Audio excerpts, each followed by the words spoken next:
Go. Hello to everybody in the spiritual realm out there. It's Alexandria, one half of World Paranormal Research Society. Today I'm going to cover a subject that I'm not really an expert of, but anybody that studies anything in the paranormal or spiritual realms will know that you sort of got to read up. You've got to study on a few things. I'm more of a rune reader opposed to a tarot card reader. So tarot cards, give you a little bit of a history about tarot cards. Tarot cards, it is said that originated in ancient Egypt. We don't have documented proof, but there's talk in the spiritual world that they really originated in ancient Egypt, and they really came into prevalence sort of in medieval times. And a lot of the tarot decks out there make reference to paintings, medieval, what have you. So really coming to light, they were used. They're also associated with gypsy fortune tellers. Everybody knows somebody in their friend circle or family circle that have had their tarot cards read. It is a skill. I call it a skill, and bear in mind, everybody, that this is my personal opinion.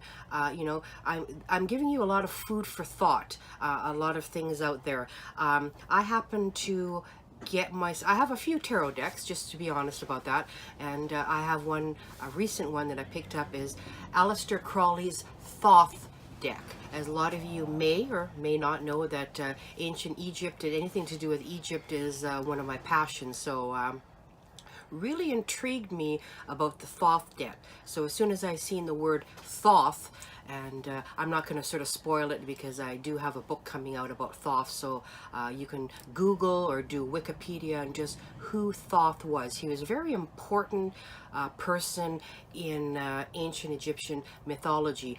But Aleister Crowley, born October 12th, 1875, really, truly, I think he really was a genius. They call him, the major occult figure, maybe in the 20th century, maybe. I think that could be true. I mean, people have different takes on Aleister Crowley right away. His nickname is the Beast, or 666. And I mean, you got to really take that kind of stuff with a grain of salt, because really, he was genius in a lot of ways. I mean, people can take an idea and they can go way off the deep end, but it's just, I really think in a lot of his philosophies, air magic and a lot of things to do with that nature, he really was a ground maker or a path maker in that particular occult field. Right away, people associate him with these sexual rituals. Yeah, that was part and parcel, but I mean, he was instrumental. He really became interested in the tarot for, say, when he was initiated into the Golden Dawn, and that's when he kind of piqued his interest on, just what was the tarot, and a reference to the tarot really has been, it's actually a picture book of God.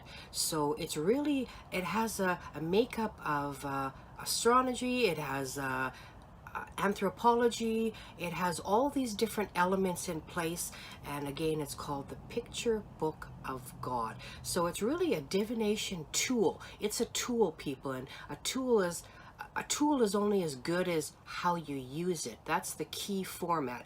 And anybody that's into divination, you always know that you have to invoke or say an incantation to the higher supreme being prior to reading the cards. What I do with my cards and anything that I bring new into my home is that I always bless them first, whether they're brand new from a package or what have you. I always bless them. They sit in sage, and they go through a cleansing process prior to me even putting my hands on it. And again, I was really intrigued with, okay, why would he call it the Thoth deck? And again, a lot of his religious practices or his occult practices was in regards to, it's really a pantheon of three ancient Egyptian deities, and Nut being one of them, and it's spelled N-U-I-T. And Lady Frieda And Lady Frieda worked very, very closely with Aleister Crowley, and she was an artist. And at that time, when Aleister Crowley came up with the idea of doing his own Thoth deck, and based on the Book of Law, and I won't go into that, we may cover that in a different video segment, the Book of Law, but Lady Frieda really was instrumental. She was taking the sketches and very archaic or even primitive drawings that Aleister Crowley on how he wanted the deck, the visual stimuli of the deck to be laid out. And in this particular deck, there are 78 cards. I wanted to be clear with that. So 78 tarot cards. And it took her quite a while, and it is made note that Lady Frieda was very specific, that she made mention, she's actually done 2 essays, and but she was very specific that her guardian angel was guiding her when she was taking the archaic primitive drawings from Aleister Crowley to make them into these beautiful cards with all the symbolism. And Aleister Crowley based a lot of these cards on the Kabbalah. I'm not sure, you know, the Kabbalah, then Thoth. He's really incorporating various religious practices in this particular deck with 78 cards. So Lady Frieda took it upon herself to really make each card a masterpiece. And I think one of the important things to make reference to is that this particular tarot card deck was not published within their lifetime. So Aleister Crowley, I believe he died in 1945, and Lady Frieda, so in their lifetime, this particular card deck was not made for the public. The public couldn't see it. It was only published after their death, and there was another specific artist that came along and put borders on it, and just to make it, I guess, more visually appealing for the consumer market. But another word of caution, just like any other divination tool, whether it be runes, Ouija board, tarot cards, we really have to be mindful on how we use these tools. And we have to prepare ourselves. You know, I always open a sacred circle. Even when I'm doing tarot cards and rune readings, you really have to open a sacred circle, sacred magical circle first. And that's really a circle where you're surrounding yourself, protecting yourself, as it were, in regards to the works that you're doing, in particular that circle, even if it's just unwrapping a tarot deck. Because really, until you have a chance to bless that deck or do things that you want to do with it, it's really, I consider it contaminated. So you're opening your magical circle, and then you're going to conduct and give an offering to the higher power for guidance. And I really urge you to explore the tarot card and different tools of divination. I mean, we know that scrying, Dr. John Dee used scrying as a form of divination, tarot cards, runes. So really through the century, there's been different forms of divination used by different cultures, and it seems important that to study all of them, or at least have a working knowledge that you can converse in the spiritual realm with other people that are so inclined in regards to seeking knowledge. And as we all know, knowledge is power, and it's embracing other faiths, it's embracing other ideas. And I think Aleister Crowley really was an innovator, or ahead of his time, really.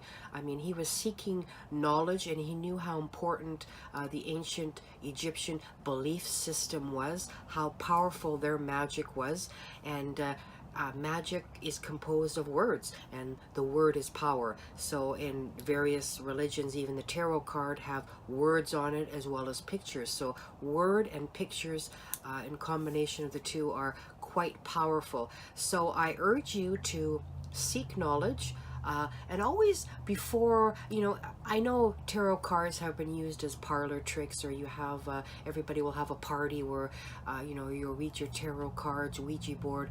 Just be mindful of the possibilities of the doors that you could be opening. And a lot of people in our videos through World Paranormal Research Society, our YouTube channel, have made a comment about preparation. Preparation is very, very important. Whether you're doing palm readings, you're doing tarot cards, you've got to prepare yourself. And after you're done your magical business, you're closing the magical circle as well. So I really invite you to get out there, explore the possibilities, because the possibilities are really endless. And a lot of these tools, divination tools that we have been around for thousands and thousands of years.